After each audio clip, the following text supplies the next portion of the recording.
Hi everyone, we are back for another episode of the Mama Mo podcast after Paano? after 2 years. Oh, 'di ba? Time flies so fast.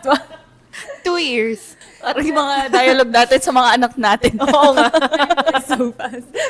Okay, and gusto naming isipin na timely to because we are celebrating Mother's Day this month. So before tayo pumunta dun sa totoo naming pag-uusapan, share lang namin sa inyo how we celebrated Mother's Day. So kayo, paano ba kayo nag-celebrate? Kami out of town with the family. Sa family na sa side ng husband ko. So actually dalawa yung sincelebrate talaga. Tinreat lang kami nung brother niya dahil birthday nung kanyang son. Tapos / Mother's Day celebration. Kami naman, since Sunday yung Mother's Day, so yung usual routine naman namin, we go to church, ganyan. Parang this time lang, mas feel ko na umuwi agad para mag-chill lang sa bahay. Bumili lang kami ng aming favorite cake na favorite din ng pamilya nila Ate Pinky, na kapitbahay nila. Ang daming sinabi. Makikita nyo siya sa promote talaga. Oo. So baka naman next week meron kaming creme brulee. Dito. Ito, Yun, may malaki spot. space, Nakisend itong The Mama Mo podcast. From the pastry card. Pastry Yan. card. Okay. Di mo kami kilala, pero kilala ka namin. Alam namin saan ka nakatira. Pero seryoso, sobrang favorite na. Ay, naging usapan about cake. So, nagbumana lang kami noon, kumain at home, nag-chill. So, yun. Totoong titang-tita na tayo.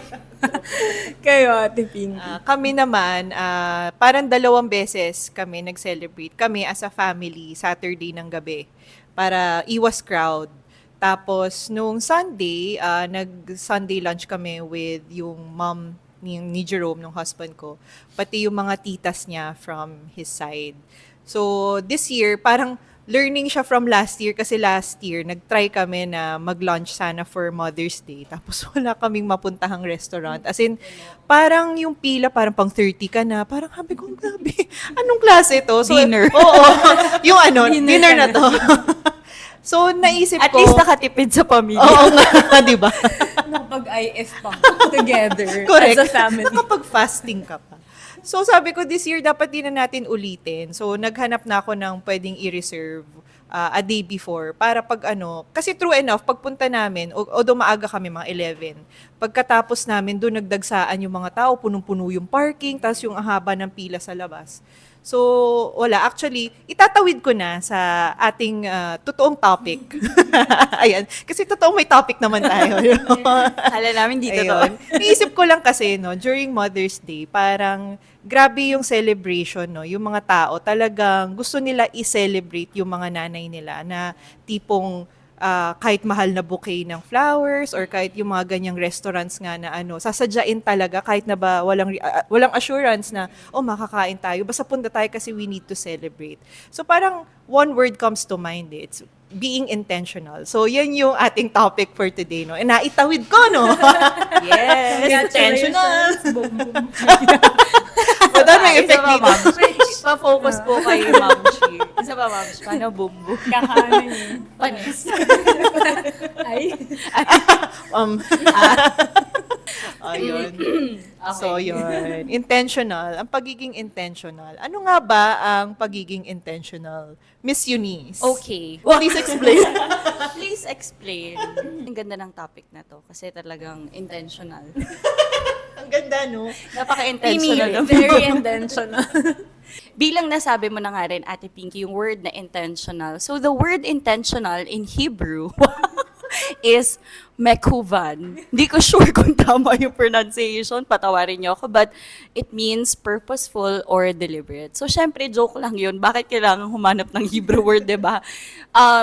Siguro when we say intentional, it means, para sa akin, doing something on purpose. So, yung word nga, di ba? Purposeful, deliberate. So, ibig sabihin may purpose yung ginagawa natin. And I think, once we become a mom, wala talaga tayong choice but to be intentional. Parang eventually, we will learn how to be intentional. Before tayo naging moms, mas maluwag sa decisions natin. Like, ngayon nung naging nanay na tayo, sobrang importante para sa atin na we know kung ano yung mga bagay that can wait, ano din yung mga bagay na kailangang unahin. Kasi tayo yung primary caregivers. Tayo yung nagbibigay ng needs ng kids natin or ng children natin. So, ang hirap na hindi tayo mindful with our decisions. We have to know kung paano natin suspend yung time natin. We also have to understand na hindi natin kailangan oohan lahat ng bagay kasi doon tayo mauubos. So, In relation to that, syempre, 'di ba, parang when you make decisions, part ng lagi nating dinidesisyonan ay kung saan natin ilalaan yung time natin. So, I think yun yung one thing naman na naging mas intentional ako since becoming a mom. Yung spending my time wisely. Parang pinipili mo, saan mo ibubuhos yung oras mo, ano yung magte-take up ng most of your time in a day. I'm sure kayo din, di ba? Parang meron tayo iba-ibang priorities kung saan tayo mas nagtatagal. Di ba? Lalo na, I think, for working moms din, di ba? Syempre, parang in a day, nakuha na yung ilang hours mo for work. Ngayon, parang paano mo siya ibabalance? Paano mo ibabalance yung remaining time mo for that day for other things like spending time with your kids, spending time on yourself, with your spouse, plus yung mga kailangan mo pagawin at home. So, minsan gusto natin gawin lahat in a day, pero parang what I learned then since becoming a mom is may mga days na mas kailangan mo siguro, alam mo na mas kailangan mo maging intentional in spending time on yourself dahil napagod ka na for the past weeks, or may mga days na kailangan mo mas maging intentional naman in focusing on your kids dahil parang ang tagal mo rin silang hindi nagkaroon ng parang focused na time on them. So, yun. Parang coming from dun sa sinabi ni Rich, naisip ko lang yung, kasi I think parang intentional din tayo sa mga relationships, no? Kasi ngayon na we're married, we have kids, kung napapansin nyo, minsan parang very small na lang yung circle natin ng friends, no? So, syempre may mga friends ka pa rin from dati, pero hindi mo na sila ka-close na sobra, as in, 'di ba? Pero yung mga friends na meron ka pa rin doon sa circle mo, kumbaga parang at any point na let's say mag-aya or sabihin na mag-hangout, talagang kahit minsan tamad ka or kumari busy ka, pero kasi dahil nga friends mo sila, you make time for them, 'di ba? So you're intentional with spending time with them. And I guess yun din yung relationship mo with your spouse, with your husband and your kids, 'di ba? Madalas pagod ang kalaban natin, pero kami ng husband ko, yun nga, parang we really set time na kami dalawa lang kasi nga mahirap na tatlo yung kids tapos ang gulo sa bahay. Tapos the same way with our kids, parang as much as we can, we spend parang individual time sa kanilang tatlo para, lalo na dun sa teenager. Teenager na si Alonzo eh. So medyo iba na ang kanyang concerns in ilang taon life. na si Alonzo? 13. 13. Magto 2 years 13. ago, yung last natin Oo. episode, 11 yes. pa lang siya. So ngayon, teenager na 13 siya na siya. ngayon. Guys. Yes. So, Mag-grade 2 na nga rin pala yung anak ko. malalaki na sila. Bago na rin nga yung TV ni na Rachel. Tignan niyo. Paki-ano nga po. May blind Tsaka ang ganda din sa console. May mga upgrades na rin dito. Alam na tuloy nila na sa bahay niyo tayo podcast. Ano ba yan? Aray. Isa ko pa naiisip kung saan akong area nagiging... Oo nga, sige. Sagutin natin. Okay. Nasa ilalim. Tawa ko eh. Kasi para saan galing? Andun pala siya. Isa ko pa naisip kung saan ako nagiging intentional is yung sa beliefs and values. I think parang as a parent, mas ka pa ngayon, mas intentional ka pa talaga dun sa values na gusto mong i-uphold, lalo na when it comes to your kids. Kasi that consistent kayo na pinapakita mo na ito dapat yung mangyari or ito dapat yung pinapangatawanan natin, 'di ba? As a family, ito yung importante sa atin. Minsan kasi pagka nahuli ka, ewan ko, matatalino yung mga bata, ano? Oo. Matatalino sila eh, lalo na ako, well, example ko na lang si Alonzo. Kami talaga, sa kanya kami pinaka-strict when it comes to enforcing kung ano yung values na gusto naming i-uphold. Kasi nga, teens na siya eh, di ba? So, ayan na yung magsa-start na mga peer pressure siya, ganyan. So, may mga times na parang minsan, ayoko na, parang tinatamad na ako, sige papayag na lang ako sa gusto nito. Pero maaalala ko, hindi, kailangan ko maging intentional na ito yung gusto namin. So, kailangan ko paglaban. So, kahit na ba mas mahabang usap pa, di ba? Parang, hindi, sige, kailangan ko usapin ko siya. So, nakapagod actually maging intentional. Di ko alam kung, di ba? yan. Effort talaga Kung siya. pwede ngang wag na lang, di ba? Pero hindi, effort talaga siya. Ate Pinky, alam mo, ang ganda nung sinabi mong, tama ba, beliefs and values. Kasi pag nanay ka talaga, di ba kailangan mo ngang pumili, choosing with purpose. So you cannot attend to everyone and everything all at once. Kailangan meron kang pipiliin eh. Meron kang masasacrifice, meron kang, yun nga, what can wait, what comes first. So, nandun ka sa, laging ganon, may decision. Yung mga bagay na ginagawa mo before, minsan kahit gustong-gusto mong gawin pa rin na mom ka na, hindi talaga eh. Meron at merong magbabago. Ibig palang sabihin talaga, kapag intentional tayo, we are not just copying a formula. Although we have standards, di ba? Pero hindi siya yung parang fix na, dapat ganito lang.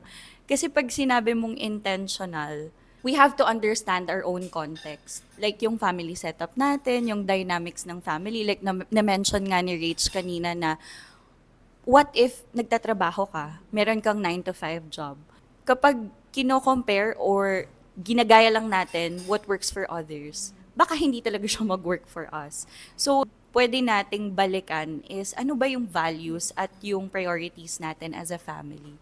So, dun tayo magbe-base. Less stress din siya, tsaka less drama. Kasi, di ba, kapag na-compare mo, buti sila nagagawa nila yun, tas ako hindi ko yung nagagawa. Or sometimes, baka yung ibang tao ganun din sa atin na, buti ka pa nagagawa mo yan. Ako hindi ko na magawa yan. So, hindi siya based sa sinasabi lang ng iba.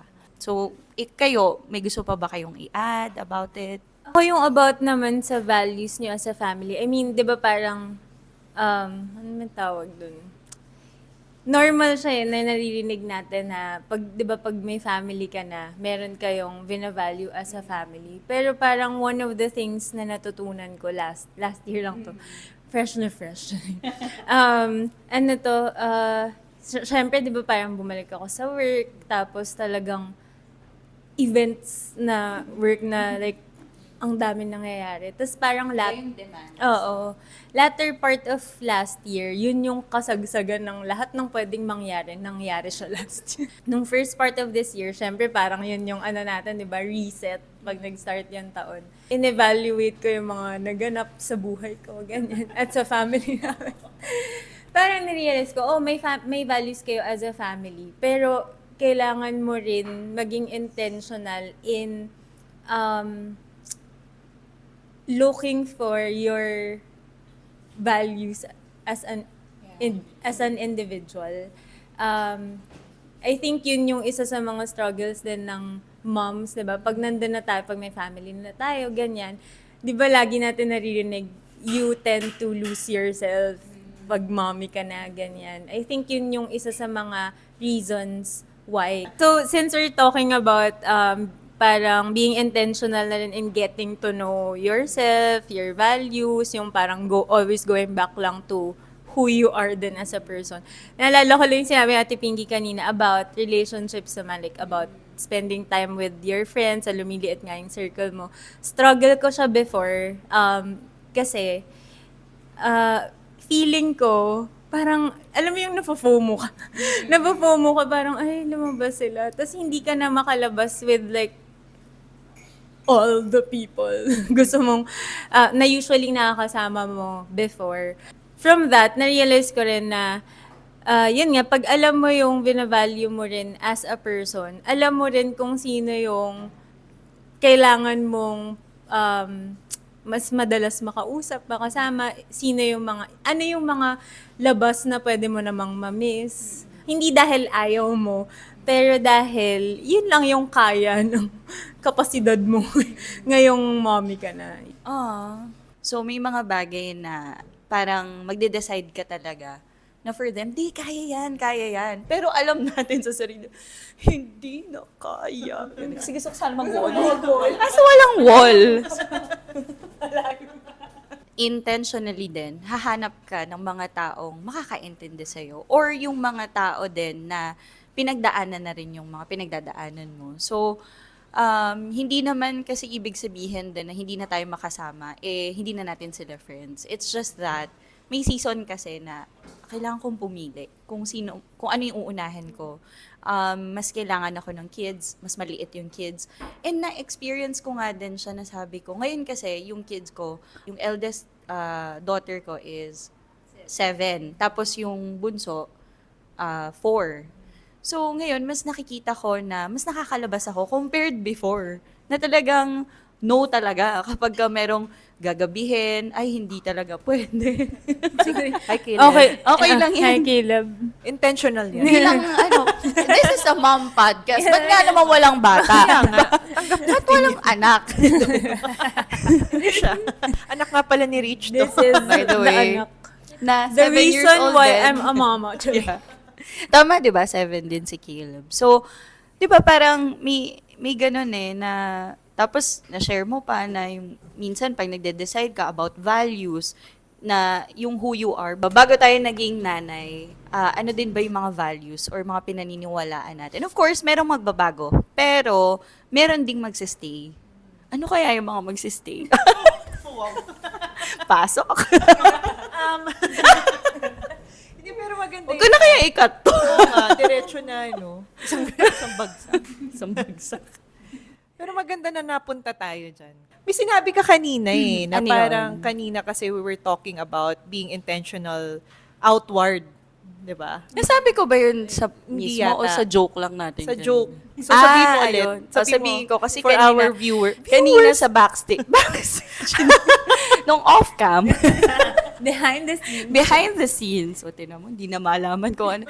Hindi, kasi yung mga shinare kasi namin kanina, puro siya, palabas. So, outward, we're sharing, puro yung mga ginagawa natin para sa iba. Paano naman yung sa atin? Yan na napag-usapan na natin yung about being intentional sa sarili mo.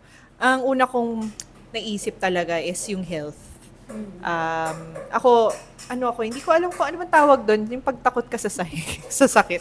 Sige, Christian. Sige. Ang lakas. Ay, sorry.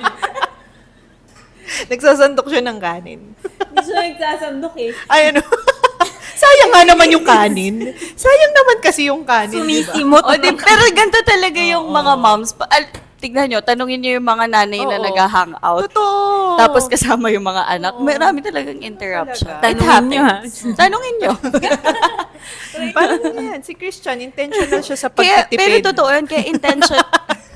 Kasi sinisimot Butin niya. lang bigas. Pinaghirapan yan. O, tapos. Para sa pamilya. Oo. O, yun. Isa na iisip ko, intentional ako sa sarili ko, yung sa health. Kasi, hindi ko alam ano bang tawag dun sa fear ng sakit. Ano yun? Phobia. May ganun ata ako. Na parang Search natin sa Oo, Google. sige, search natin. Kung, Bakit kaya na-expect ni Ate Pinky na alam natin baka kasi na sa phobia? Hindi, alam niya kasing isa-search natin. Oo. Naalala mo? Hindi kasi ikaw nga Di ba may, ganun tayo? may Hebrew definition ka. Kailangan ko lang naman. Paki-search na lang and pakilagay sa comments. Paki-comment na lang. Feeling ko may ganun ako kasi bawat sakit, kahit konting lang, napapraning ako. So, lagi ako nagpapa-check up. Tapos siguro, I guess, may trauma din kasi nga yung my mom passed away early. So, parang ayoko maging ganun. Tapos nakikita ko yung mga ibang kamag-anak na parang may hypertension, ganyan. Tapos inaatake sa puso, ganyan. So, parang ayoko nung ganun. So, napapraning ako kaya lagi ako nagpapatingin. So, I guess, nahahawa din si Jerome sa akin kasi actually parang fear ko nga yun biggest fear ko siya na mamatay ako early. Ewan ko, Talaga? may ganun akong fear. So parang minsan paggabi, napapraning ako. Gigising pa kaya ako bukas. So nagpe-pray na lang ako. Oo, may ganun ako. So, ayan. Nosophobia. Nosophobia. Fear of developing a specific disease. Oh. Yun ba yun? O baka yan. Yun, so intentional ako when it comes to my health.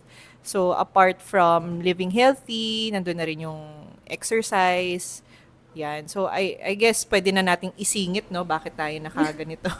Baka lang Nabanggit ko na. natatanong nyo. Oo. Hindi nyo napapansin. Hindi nyo lang Naka-athleisure kami. Kayo ba? Ganun din kayo? Oo, kami, well, mas si Christian, pero sige, ako na rin. Shucks, alam mo, pareho sila. Mas ganun din si Christian. Kasi Christian din po yung pangalan ng asawa ko. Baka dahil pareho Hindi, sila. sa inyo siguro kasi bata ka pa. May edad na siya. Hindi. Aray ko. Labo. Buti na lang. No offense to my youth pastor. Ayun nga. So, mas si Christian, pero syempre nadamay na rin ako. Parang nung nagka-kids, napag-usapan na natin to before, di ba nung kayo pa lang, pansit kanto na midnight snack. Yun. So, nung nagkaanak, syempre, yung sinabi ni Ate Pinky na mapapasa mo rin kasi yung values na meron kayo. So, ganun din in terms of health and food, ganyan. Mas naging intentional ka na in what you eat, kung kailan ka lang mag-cheat day, ganyan. Yun, tapos even yung time din for working out nga, si Christian mas malalas pa rin, like everyday talaga siya. Pero ako siguro mga tatry mo. Tatry mo once or Christian, twice a upo week. ka na kaya What rito? if sumama ka sa episode na? Halika dito. What if magpakita ka para makita niya ang ibig sabihin? Ay, magpapakita talaga. Huwag Ay, niyo siyang hindi. hamunin. Insert ka na lang ng picture niya dito na nag-Iron Man siya. Yan. Dito. Kung Picture ni saan Christian. yung creme brulee. So, yun. So, aside sa food, syempre, kailangan mo yan partneran ng galaw-galaw, ganyan, para di ma-stroke. Ang luma na galaw-galaw. Para hindi ma-stroke. Para di ma-stroke. Joke na yan. Ano ba? Millennials po pala kami. Nakuha ko po yun sa tatay ko. Yung joke na yun. Okay. So, yun. So, kailangan syempre gumagalaw ka nga rin ng intentional din eh. Hindi siya pwedeng, oo, di ba sasabihin mo, ay marami naman akong ginagawa sa life, yung nawo-workout naman ako. Pero iba pa rin yung intentional na movement. Di ba, kailangan din natin maging intentional nga kung saan parang kailan natin masisingit yung workout. So, naalala mo nung nag-work pa tayo sa church, merong malapit na gym na nagbukas. Nakakapag-workout tayo kahit lunch break lang, 'di ba? So, Pwede maligo. 'di ba? Oo, may shower. Oo. So, parang hanggang to. Gusto ko yung red. Yes, on cue. Iniisip ko, Like paano that. yung iba? Please link the product. Pakitry. I-link Nabili sa ko to ano. sa Shopee. It's 5 kilograms. Ay, nahulog. Ang dami nasira. Yeah. It comes in different candy colors. Wow, pastel, gano'n.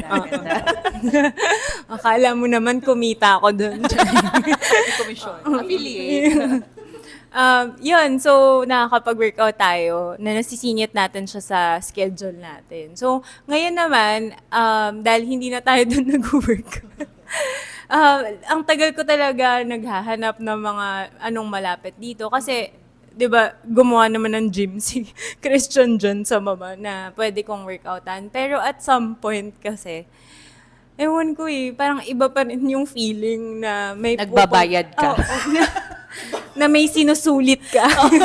Na nagbayad ako dito, so dapat puntahan ko. Na tsaka yun nga, parang yung in a way, sasadyain mo, yung hindi siya nandyan lang. Kasi pag nandyan lang, parang, anytime pwede naman gawin. Pero dahil may schedule, parang mas napupush ka. So, naghahanap ako palagi ng gano'n na mapupuntahan. Tapos, ang tagal-tagal ko na gustong itry mag-pilates din. Nakikita ko sa mga workmates ko kasi na nagpipilates sila, ganyan. Mga momshi din. Pero, sobrang hirap nung schedule, nung mga studios na malapit sa office, ganyan. So, sobrang saya ko kasi recently, merong nag-open dyan. Malapit lang, so nalalakad ko nga siya pag uuwi ako ganyan. So, nasisingit ko siya sa time ko, nagiging part siya ng routine ko in a way. So, yun. So, yung wellness studio. So, sobrang saya ko kasi nung nagka-chance lalo tayo to do it together. Kasi nung una, parang nahihiya ako kasi Syempre, di ba, pag mag-isa, First time. di ba, Tsaka first time mo mag-Pilates. tapos mag-isa ka pupunta. Tapos baka hindi mo alam kung matagal na ba nagpipilates yung iba, competitive ako. Perfectionist. Ikaw, ano? Ano? Ano, Ano yan? Kasi competitive perfectionist. Performative. Very performative. Kaya sila nag-perform talaga. So yun, so nahihiya ako. Ganun din naman kahit sa gym, di ba? Nakakahiya pumunta mag-isa. Pero sobrang perfect timing nung pag-try ko. Kasi nung pumunta ako, group class siya dapat. Pero parang at that time, ako lang yung nag-schedule. So mag-isa ako. Tapos may coach nga. Tapos gina-guide ka. So hindi ako masyadong na-pressure. Hindi rin ako na-intimidate. Kasi very nga rin sila, gentle.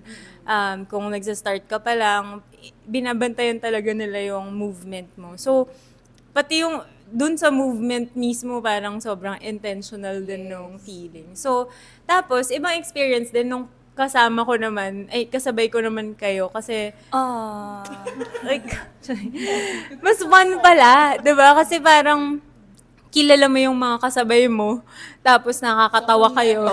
Kung magkamali ka, okay lang. So, pag may nagkamali, pagtatawanan niyo rin. So, yun, I hope we do it again together. Yes. Uy, sobrang na-enjoy ko yun sa wellness studio. Kasi nga, ako din, ang tagal-tagal ko ng gustong itry mag-Pilates. Kasi nga, nakikita ko parang, wow, babaeng-babae sila. Wow. Yung pala. Diba? Kasi iba yung movement. Tapos, di ba lahat naman ng exercise, kailangan binabantayan yung form. Tapos yung form, i-correct din, right there and then. Gusto mo yun? Not later. Yes, but right now. Pero nakakatuwa kasi, di ba yung coach, yun nga siya, less intimidating. So, para sa akin, ganyan din ako, parang si Rich. Yung, syempre, mahihiya ka, tapos competitive ka deep inside, tapos mali-mali yung ginagawa mo. Buti na lang, sa Pilates, hindi ganun. Tara na, enroll na kayo. Hindi, pero Na para bang sa kanya yung na para bang kung may-ari. Partner na may shares ako doon. Pag mommy ka, tapos ang tagal mong na-stuck, feeling mo ang tagal mo na-stuck sa bahay, feeling mo na pag-iwanan ka na, hindi mo na alam kung paano mag-exercise. So, gentle kasi, nabanggit ni Rich, na gentle siya and low impact yung exercise na yun. So, hindi ka talaga matatakot na i-try siya. Saka meron ako kasing mga napapanood and friends din na nagpipilates tapos preggy. So, ang galing kasi kahit lalo na pag pregnant, 'di ba, feeling mo mahirap mag-exercise kasi delikado o kaya baka bawal, pero recommended din naman ng doctors na kailangan nagmo-move din tayo kasi okay din siya in preparation kapag nanganak ka. So, ang gandang exercise ng Pilates for moms talaga. Pwede kasi mag-join ka sa mga class or pwede yung mga one-on-one session, 'di ba? Pwede mo namang tanungin yung studio kung ano yung perfect schedule for you. So, yes. Ano tawag dun sa machine? Reformer? Reformer. Sinabi mo na pwede sa pregnant, no? May naisip na. Naisip mo ulit mabuntis? Hindi. Ayoko na, tama na yun. What if gumawa tayo ng business? Pilates, pero birthing clinic na rin. What if What it's if- just natin? What if wellness studio? Do it. We dare you, Jen. Ano ba namang yan? Pero hindi, ito na seryoso. Parang maganda na habang nag-labor ka. Kasi ako kasi experience ko nung nag-wellness Parang may tayo. dula, ganun. Hindi. Kasi parang heavy siya on breathing, di ba? Talagang Ah, parang, yes. gumanon talaga. Ano ba natin yung duguan dun sa machine? Hindi. Bago ka manganak. Okay. Parang mag-induce ng contraction. Okay, kala ko doon ka manganganak. Hindi. Parang, eto, tapos katabi ka. Katabi, okay. Ay, tapos na ako, higa na ako. Tapos, So pwede, wellness Hindi, joke lang. studio, baka kailangan nyo kami. wellness studio and clinic. Oo, and the mama mo clinic. Ang ano ba yan? Masaya nga yung experience no sa wellness. Ganda nga niya i-consider kasi nagsi-strength training ako. So, ibang-iba kasi yung rhythm pag nagsi-strength training ka tsaka nagpipilates ka. Ang ganda kasi sa Pilates, parang napaka-graceful mo. Alam mo, Yes, parang, yun parang ka nga. swan, ganyan. Para kang matuwid. Oo, di ba? Matuwid na tao. Kasi nagbe-bend. Oo. Sabihin ako matuwid. di ba? Parang, Napaka... ang linis-linis oo. ko. Ganon. Ganon yung feeling. girl, Yeah. ganon. Clean girl aesthetic. Hindi nga maganda nga kasi very graceful. Tsaka parang very poised ka pag ginagawa mo siya. I guess kasi nga parang focused ka really sa breathing mo. 'Di ba? Parang, yun nga parang feeling ko perfect embodiment. Oh, embodiment! Embodiment siya ng intentional. Kasi parang may intention ka sa bawat hinga mo. 'Di ba? Pati yung paghila, pag-push mo, Paglagay nung pagbuka mo. ano yun, yung kung red or Oh, blue. ayan. Nalilito. Red, blue. Alam mo, Kaliwa ka. nung nandun tayo, sobrang napapraning ako na magsa-snap siya. Kaya parang ayoko sobrahan kasi baka biglang pumigtas siya or whatever na parang Pero biglang sa wellness studio, napatunayan natin na, hindi. matibay siya. Yes. Hindi siya napipigtas. Yes. Kaya, join na. Kaya wag ka mapraning. Ayun. Wala lang, natuwa ako kasi nag-yoga ako before, tsaka bar. Bar yun, di ba? O, doon yung bar, di ba yun? O hindi bare? Hindi ko rin sure. Pero Bare. bar ko siya sa... Bar exercise Bar ko time siya pa. sinasabi. Bar. Pero yun, ibang-iba siya. Ibang-iba. And maganda nga siyang ihalo sa routine mo na iba siyang exercise kasi stretches siya yung sa breathing mo. Tsaka it helps you focus talaga eh. Yun. Tsaka actually after, nung nag-pilates ako, parang mas naging conscious ako sa posture ko. Yun pala yung ibig sabihin nung tuck your tuck your tailbone. Tuck your tailbone. Akala ko tuck your t-shirt? Tuck your tailbone in. Sabi ko sa tuck your tummy. sabi, may effect pala yun. Like, parang, oo eh. Mm-mm. So, yun. Tapos, hindi talaga kasi maganda yung posture ko as an asthmatic girl. Game. Kita naman sa mga Kita nyo podcast naman. natin. Ito nyo naman. Oo. Pero mas naging conscious lang din ako. And, di ba, parang pag maganda kasi yung posture din ng ladies. Ganda rin talaga tingnan. Iba yung arrive. Ayun. Pero aside from Pilates, ay na-mention na rin ni Ate Pinky. Ano pa yung ibang ginagawa niyo? Ako, meron naman akong workout routine sa house. Like, meron akong walking pad. Maliit lang naman siya. Kasi nga, nag-hit ako ng steps per day. So, binabantayan ko din yung steps ko. Although, hindi naman perfectly. Kasi nga, nanay tayo. 'Di ba? Minsan, yan, may iiyak, may tatawag ng pangalan mo. Mami, CR ako. Mami, gutom ako. I wanna eat, mga ganyan. So, talagang kung ano lang yung kaya. Kasi minsan kapag pinressure ko din yung sarili ko na, kailangan 10K steps. Well, ideally, dapat. Pero because of my context, because of yung setup ng family, hindi ko siya laging napaperfect. But, yun nga, kaya intentionally din, bumili ako ng walking pad. So, kung hindi man ako makalabas ng house, at least sa bahay, every day, nagsispend ako like 30 to an hour. Kahit nakaka-workout ako sa house, gusto ko rin yung feeling na lalabas ako. Yung Pilates, parang, ang saya niya kasi nga, it allows you to slow down. Kasi nga, focused ka nga dun sa ginagawa. Ayaw mo magkamali. So, kailangan mo makinig, di ba? So, alam mo yun, yung ganun. Tapos yun nga yung sinabi ni Rich, na i-improve yung posture, tapos how you do it, yung form mo. Kasi ang goal talaga, hindi naman siya para lang magawa mo or ilang beses mo siya magawa, pero magawa mo siya ng tama. Parang meron kang outlet, meron kang nilulook forward na isang bagay, like in a week, after mong mga ganap mo sa house or sa labas, sa work, ganyan, meron kang time for yourself na ikaw yung lalabas tapos may pupuntahan ka. Apart from from strength training, yan, pag nag-weights, yan, nag-gym din ako, 'di ba? Actually, maganda yung nasabi nyo kanina yung intentional ka mag-gym. Actually, intentional ako mag-gym kasi nga sayang yung binayad, di ba? So, parang wala kang choice, parang forced ka mag-gym kasi nga nagbayad ka. So, iniisip mo. So, well, pag hindi naman ako nakakapag-gym, nag-start ako mag-swimming. Kaya medyo nangingitim ako ngayon kasi tanghali ako nagsiswimming. Sample nga, Ate Pinky. There. Paano Tan. yung ano? Bronze. Yung stroke? Sorry. Ganun. Yung algorithm ko nga ngayon, puro swimming. Di ko alam. Swimmer yan. So, ayun, pag work from home ako, tinatry ko na every lunchtime ako. Sobrang sunog ko naman, naisip ko parang mali pala. Pero yun kasi, minsan tinatamad ako mag-gym, lalo na ngayong mainit. So, kunwari, lalabas ka ng bahay, ayoko na lumabas, bibihis ka pa. So, minsan, yun, nagsiswimming na lang ako dun sa parang community area namin.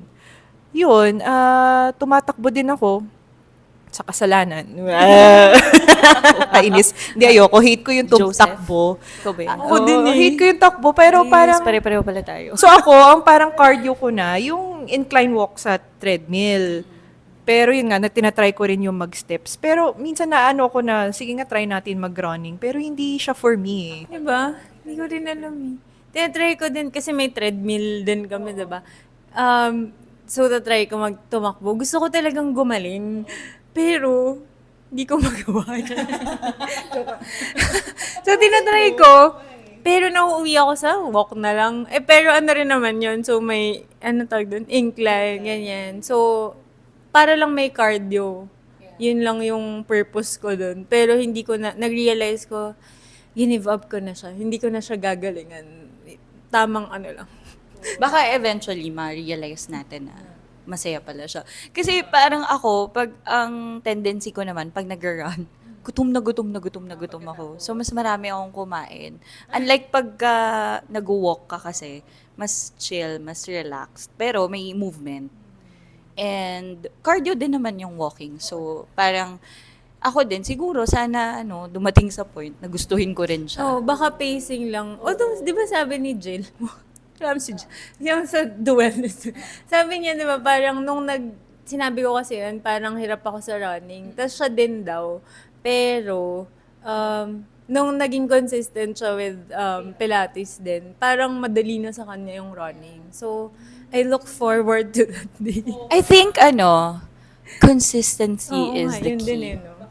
Consistency Kapartner is the ng key. being intentional yung Kasi consistency. ang dami ko rin kilala na nag-run talaga. May mga running clubs pa silang sinasalihan. Ah. Parang saya-saya naman Oo, nila. Kaya parang ako minsan gusto kong subukan. O Pero baka parang- dapat magkakasama kasi baka tayo. nga. Baka, Ay, baka baka yun yung depende. next adventure natin.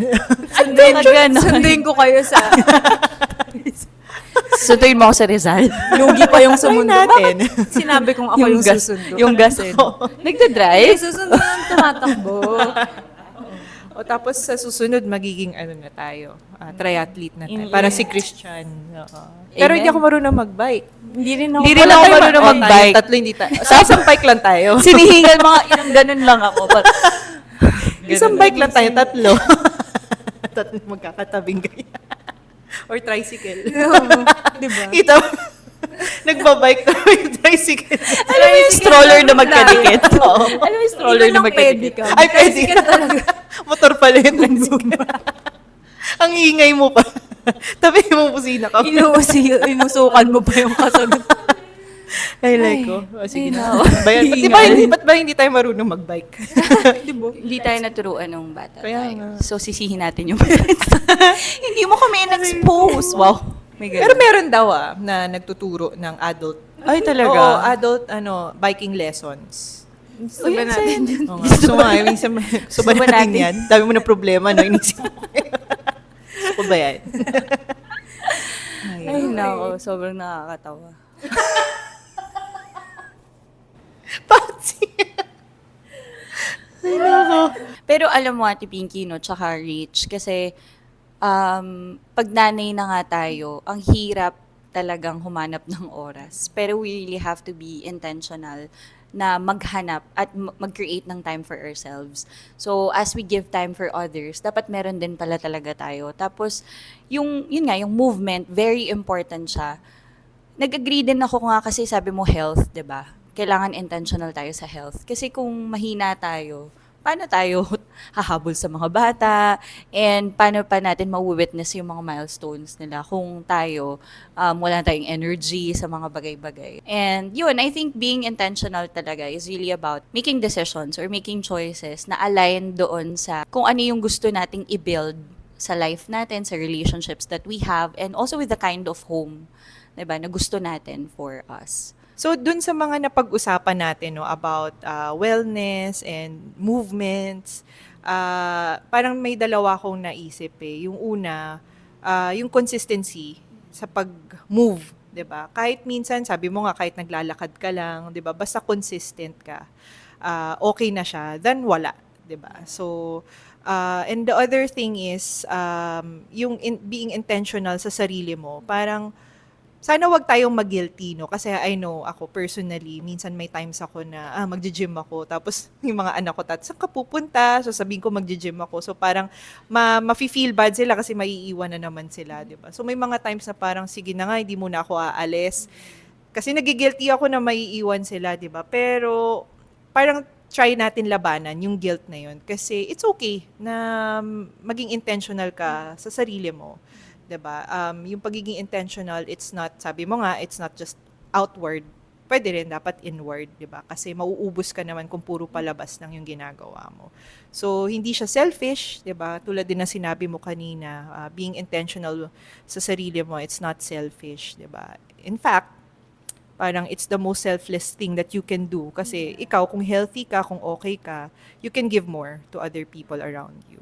Siguro isang realization lang, parang for us to be intentional, parang it's really important that we know who we are as a person, yung individuality natin. So, if nahihirapan yung mga moms to be intentional, I would suggest or encourage them talaga to take time to go back to who you are. Parang if nawala na yun along the way. So, it's something that you can do for yourself so that it will benefit nga the people around you as well.